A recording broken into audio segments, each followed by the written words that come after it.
O ministro das Relações Exteriores, Mauro Vieira, ele reafirmou a posição de Lula de que o Brasil atua com solidariedade à Venezuela. Segundo ele, o país quer que a América do Sul seja tratada como uma região de paz e cooperação.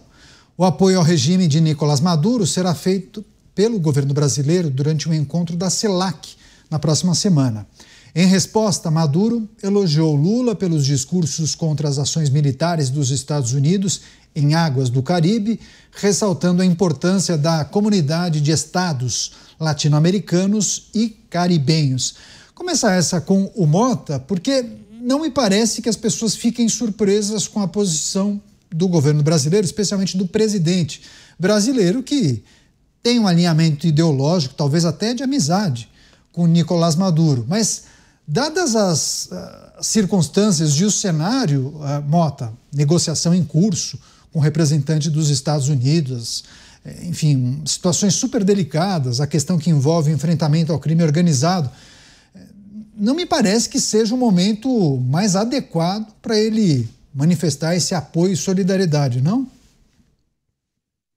Não me parece também, Caniato, mas pelo visto a lógica que nós usamos aqui é diferente da lógica do governo. Parece que a diplomacia brasileira concorda com essa declaração do governo de que a América Latina é uma região de paz. Que declaração bonita, né? Parece que a diplomacia brasileira, o governo brasileiro, vão participar de uma reunião, mais uma reunião de uma entidade internacional, parece que dessa vez na Colômbia.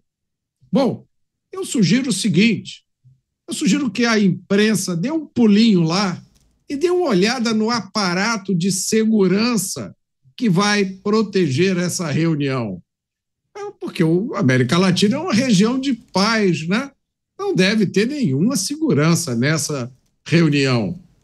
Vai ver, Caniato, que é porque a América Latina é uma região de paz que o governo decidiu decretar uma GLO lá em Belém, né? Durante a COP30. Só falta o governo dizer que é a polícia que atrapalha a paz na América Latina. Você, Beraldo, Brasil confirmando apoio e solidariedade à Venezuela, inclusive teve a resposta, né, um agradecimento do ditador venezuelano que concordou com as falas do presidente brasileiro. Está lembrando dos amigos agora, né, que está sem dormir, ele vai pensando na vida. É interessante, Caniato, porque Mauro Vieira é um diplomata de carreira. Ele conhece bem os trâmites dos governos, né, como deve se comportar como diplomata, e sabe que em determinadas situações não há o que fazer. Ele precisa reproduzir aquilo que o seu chefe, o presidente da República, orientou a fazer. E aí ele é obrigado a contar uma lorota dessa absurda. É simplesmente impossível de se justificar, de se sustentar essa afirmação de que a América Latina é um lugar de paz. O país que Mauro Vieira representa como chanceler é o país onde, nos últimos 25 anos, a maior parte desse tempo administrado pelo atual governo e pessoas ligadas a ele, 1 milhão de brasileiros foram assassinados. Se nós olharmos para o que acontece na Colômbia, na Bolívia, todo esse fluxo do tráfico de drogas, as pessoas que foram brutalmente assassinadas na Venezuela, as notícias de apreensão diária de drogas, de armas, a operação da Polícia do Rio de Janeiro, que não apenas apreendeu 100 fuzis, mas que teve a polícia sendo atacada com lançamento de bombas por drones. A Polícia do Rio de Janeiro reclamando porque a Marinha do Brasil não cedeu para o uso no Rio de Janeiro os veículos blindados que podem destruir as barricadas que são colocadas pelo crime organizado para estabelecer uma separação entre o Brasil e aqueles territórios independentes administrados sobre a lei imposta por esses marginais.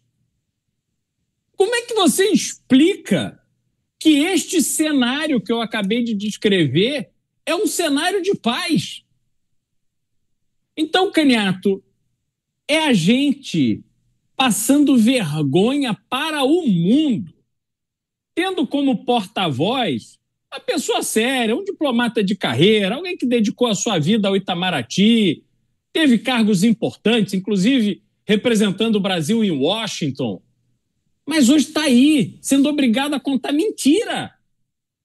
E aí a mentira contada, ela desperta a simpatia de um ditador que está com os dias contados.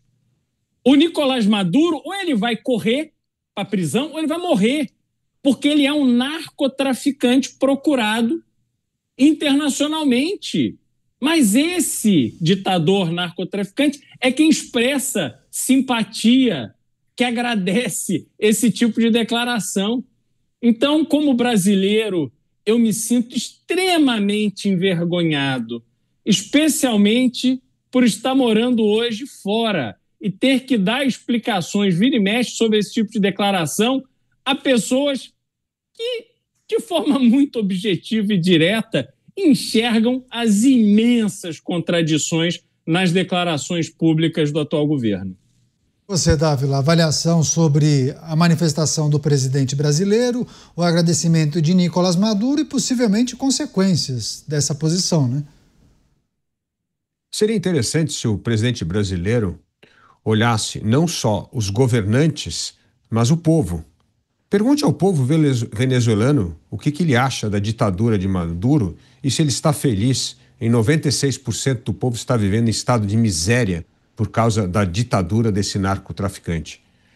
Pergunte à população da Nicarágua como que eles se sentem vivendo debaixo da ditadura de Ortega.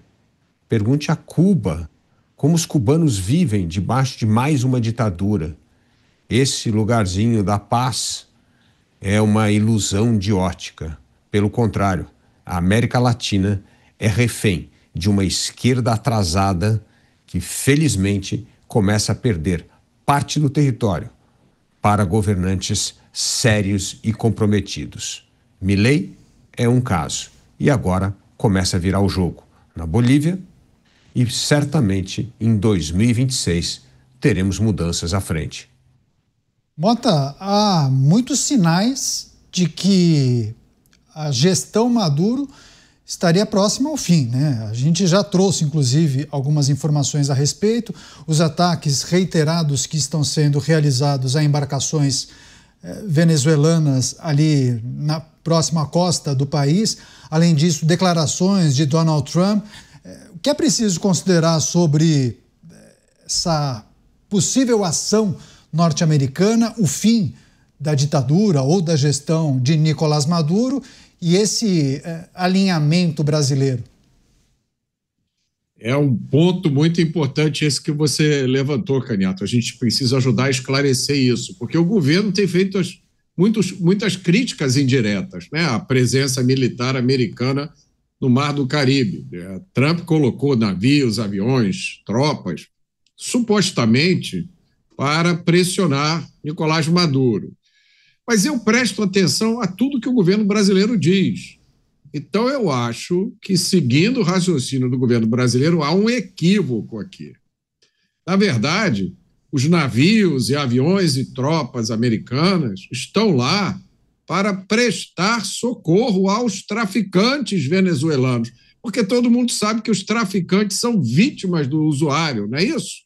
Então, os navios estão lá para socorrer os traficantes, para que eles deixem de ser importunados pelos usuários e para que a América Latina continue a ser uma região de paz. Você, hein, Beraldo, tem algum tipo de informação, posicionamento, ou só se fala da questão que envolve a vitória do socialista em Nova York? Tem expectativas em relação a uma ação norte-americana na Venezuela? Porque a cada 2 dias as agências internacionais divulgam os vídeos dos ataques contra aquelas embarcações. Continua a expectativa, sem dúvida nenhuma, as eleições de ontem, né, e sobretudo a eleição do novo prefeito de Nova York. tomou conta do noticiário, mas a expectativa continua. Quer dizer, não há, na minha forma de ver, condição hoje do governo norte-americano simplesmente recuar sem tomar algum tipo de medida para resolver o problema na Venezuela. Não me parece mais haver condição de se manter Nicolás Maduro no poder com toda aquela estrutura de corrupção que existe em torno dele, e os Estados Unidos, que já foi tão longe, posicionando ali um poderio militar bastante significativo na costa da Venezuela, com ações permanentes agora em cima dessas embarcações que transportam droga saindo da Venezuela. Manter Nicolás Maduro no poder me parece que é uma opção que não está na mesa. Entretanto, seja a medida que for tomada, eu acredito que ela será tomada na calada da noite. Quer dizer, nós vamos acordar um dia com a notícia de que alguma coisa aconteceu. E isso pode ser alguma medida negociada, ou seja, interlocutores de Nicolás Maduro conseguirem encaminhar algum tipo de acordo que preveja ele se entregar e, enfim, eventualmente algum tipo de julgamento, ir para os Estados Unidos, alguma coisa assim, ou, se essa negociação não for possível, os Estados Unidos tomar uma medida dura que seja no sentido até de, à força, levar Nicolás Maduro preso para Guantánamo, para algum lugar. Mas eu acredito que nós ainda vamos nos surpreender num futuro não muito distante com algum tipo de ação do governo norte-americano.